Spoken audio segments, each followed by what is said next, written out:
Hello, everybody. I am very much sick, as you can probably tell, but we're going to be doing something a little different, switching it up again today with a not so guaranteed comprehensive guide of Limbus Company combat. I have no script for this, so I'm just gonna do whatever I feel like. Okay, let's start now. Okay, as we can see here, every ID has a set of skills. Three skill 1s, 2 skill 2s, and 1 skill 3, and a defense skill. Now, skill 1s are usually the weakest. This number right here is called the amount. It is how many times that you can use a skill until you need to use something else before you can use it again. So I can use this skill 1 3 times until I have to use another skill for a set amount, and then I can use skill 1s again. Skill 2s are usually the highest clashing, sometimes, but mostly, they're decent. And then the skill 3s are meant to be the powerhouses of the ID. So, and then there's the defense. The defense skill. There are 3 types of defense skills. The guard, which, hold on a minute. Right, so here, I'm going to use a guard skill. Here we go. I'm going to chain it, and then when I press start, when it gets to the attack, hold on, wait, I need to turn, where is it? Auto coin toss off.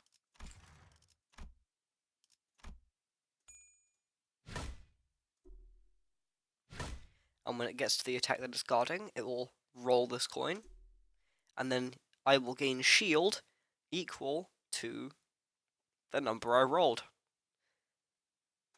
And all damage that is given to the shield will not affect my HP. So yeah. Now, there is another kind of defense skill called, and now here, the counter. Now, the counter will let me take damage, and then it will attack back with a skill. Like so. Much simpler than the guard. It just attacks back when it's attacked. But there is one other last defense skill, which is known as the best. So, I present to you the evade. Now, when we use the evade, it will take a roll like this, and as you can see, my evade has outrolled the enemy's attack. So now, when the enemy attacks, I will just ignore the damage that I would have taken. So, an evade gets a skill, and if the number the evade rolled was either equal to or greater than the number the opponent rolled, it will evade the attack and completely ignore the damage. And as we can see here, my evade has been successful on the last opponent, and it has carried on to the other opponent. And as long as my evade does not get outrolled, I can keep evading, making it probably the best defense skill.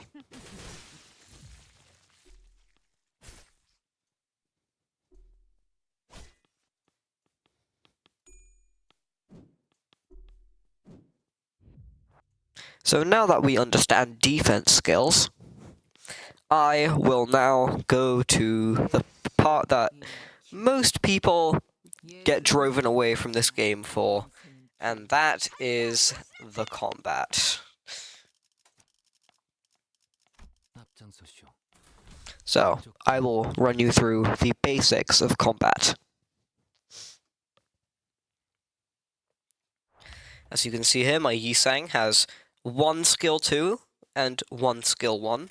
So you take this little funny chain here and drag it to the skill you want to use.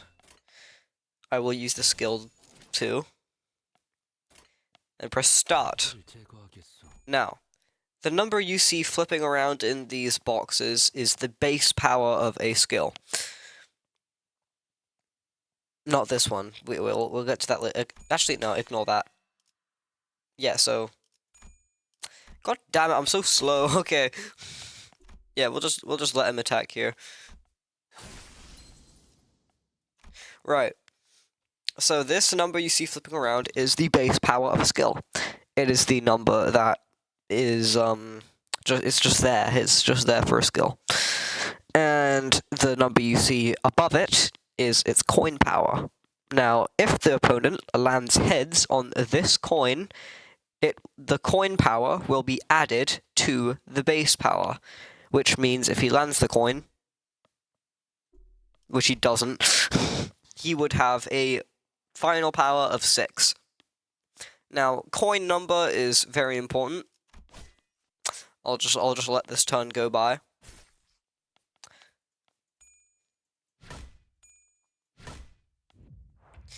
Now, okay, perfect. So, this is a skill 1. It is 1 coin. And this is my skill 3, which is 3 coins. And just for reference, just because a skill is a skill 3 doesn't necessarily mean it will have 3 coins. There are skill 3s with 4 coins, there are skill 3s with 1 coins. It can differ. So I've missed all of my coins like a pleb. So I am stuck with my base power, which is, albeit higher than the opponent's base power. But we have both missed all our coins. And as you can see, since my number was higher than his, I won the clash, which then got rid of his 1 coin, which now allows me to do my attack. Like so.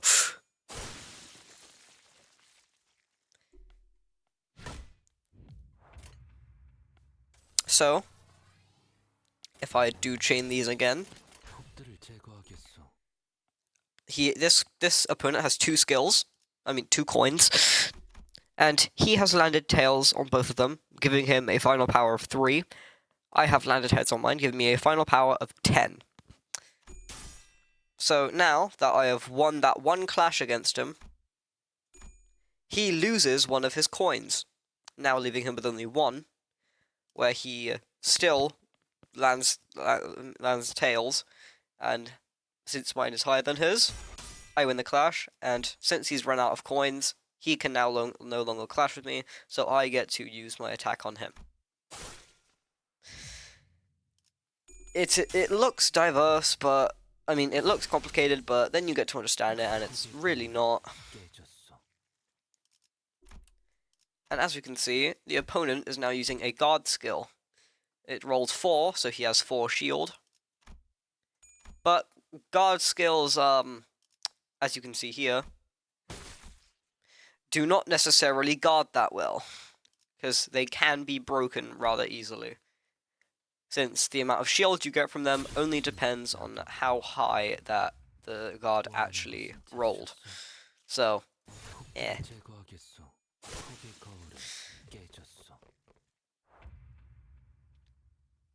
So, now let's get to the next part. Resonance. Resonance is, you see the color of these skills? Yes, they matter. They matter quite a bit. Okay, so these skills here, so this blue skill is correlated with a sin affinity, which you can see at the right over here. Now, using this blue skill, just one of these blue skills, will give me one of this light blue sin affinity called Gloom. Now, all of these sin affinities have names. Red is wrath, orange is lust, yellow is sloth, green is gluttony, cyan is gloom, indigo is pride, and purple is envy. So, but no one actually calls them by their names, they always just call them by their colors, so we'll just be doing that. So, when I use all of these blue skills in a row, you can see the thing on top of the skills that says A-Res. This stands for Absolute Resonance. Now, I still vaguely only know what resonance is. I'm pretty sure it's every 3 chains of the same sin affinity that you have, you gain 1 clash power in a clash. And every 2 is 1 offense level. Now, offense level is the number over here. The offense level of my skill 1 is 30. Now, offense level decides, so let's just take this clash. So this is the base of these skills, but then when you add offense level, I get boosted up to 18.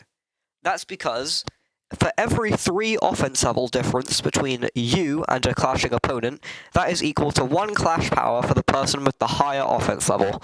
So I have gained 8 clash power because my offense level is higher than my opponent's.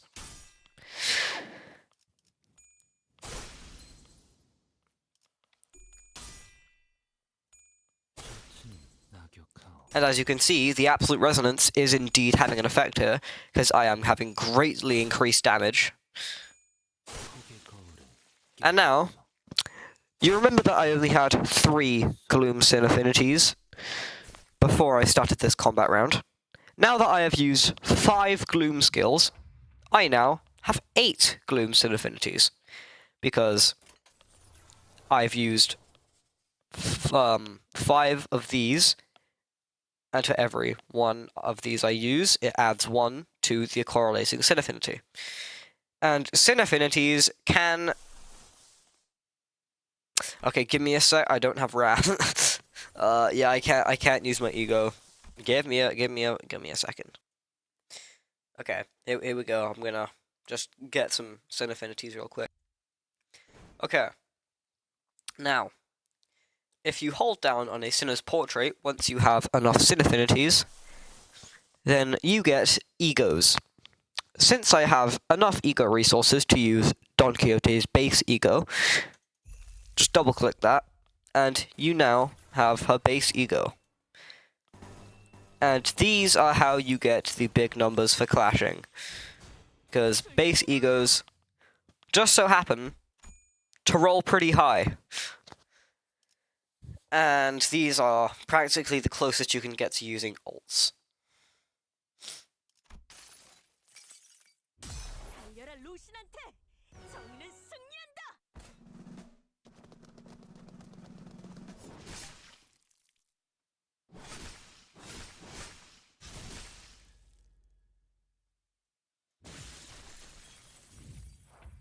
So yes, that is ego. It takes away the amount of resources you have, and if we look at Dawn here, ego, sanity cost 10. Now, what is sanity? Well, that's just... Now, to keep it blunt, sanity is the number that gets added or subtracted by 50 that decides your chances on hitting heads in a clash. So, since my SP, or sanity, is 0, I have a 50-50 chance of hitting heads on this coin. And I hit heads, which then adds the coin power to my base power, giving me a higher power, high final power. And they also have 0 SP, which also means their chances of hitting heads or tails are 50-50. But when you win clashes,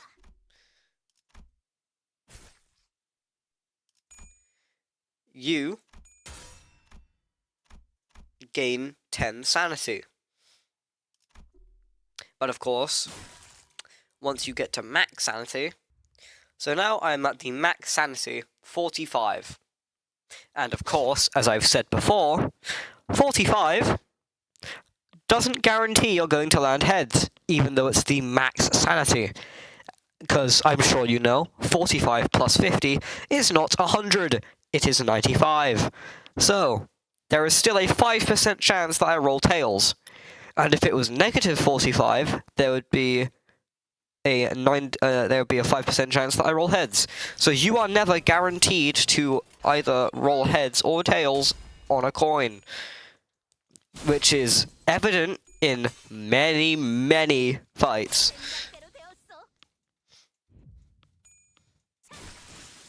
Because you will get unlucky. That's just how Limbus Company works. Not everything is going to be sunshine and rainbows for you in fights. You're going to get unlucky, and it's going to be annoying.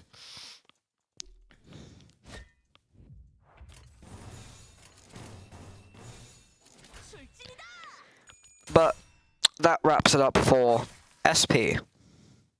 So, we will move on to our next section, which is abnormality fights, or focused encounters. So, focused encounters are where, instead of dragging a chain through all the skills you want to use, you are given slots. So, this enemy has slots which are targeting some of my sinners. So I can pick one of these skills and drag them to the slot I want to clash with. So, your fight may look something like this. Yeah, that's a lot of arrows. But, since I have my skill targeted to her skill, we are now clashing these skills.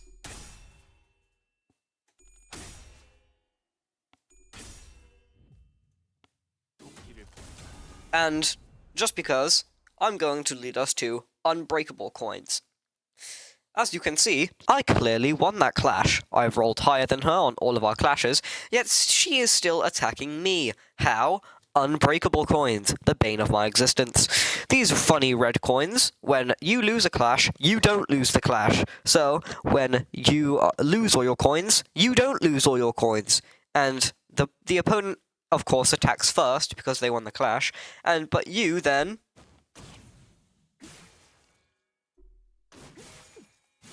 also get to attack, just with heavily reduced damage. But that still does not nerf their status effect infliction. And those are the very basic things, well, combat of Limbus Company. I didn't go over the status effects, which I might do another time. But with that said, goodbye.